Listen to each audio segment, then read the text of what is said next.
Donc Patrice Bosquet, 35 ans, donc agriculteur en GAEC avec mon frère.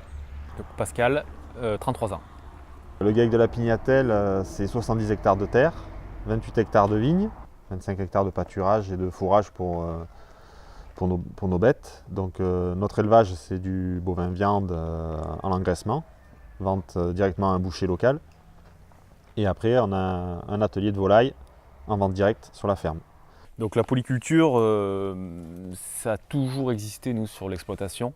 On a la chance d'être dans une situation géographique qui nous permette d'être diversifiés. On essaye d'être autonome au maximum, donc au niveau de notre alimentation, et ce qui nous permet également d'utiliser notamment le fumier pour pouvoir le réintégrer dans nos parcelles de vignes. L'avantage de la polyculture aussi, c'est de sécuriser un petit peu les revenus. Si on a une production qui subit un aléa climatique, style grêle sur la vigne, le gel, on a la partie élevage qui nous sécurise un petit peu notre revenu.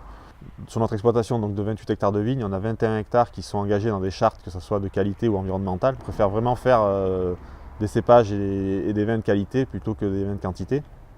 Quand je suis dans mes vignes, je pense toujours au produit fini, ce que ça va donner, quoi.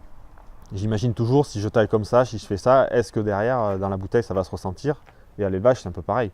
Quand on fauche ou quand on essaie de faire le meilleur foin possible pour que derrière, nos clients qui mangent la viande se fassent plaisir. Donc dans la coopération, donc on est plusieurs viticulteurs de plusieurs communes, de plusieurs terroirs différents. Donc ça permet d'échanger sur nos pratiques, de faire évoluer les mentalités. Ce sont les viticulteurs qui prennent les décisions de vinification, de la commercialisation, du produit fini. Et donc c'est quelque chose, c'est un outil qui nous appartient. Qu'on passe pas mal de temps au caveau, on va servir et parler de notre vin tout simplement directement au consommateur. Et transmettre une passion, c'est avant tout une passion.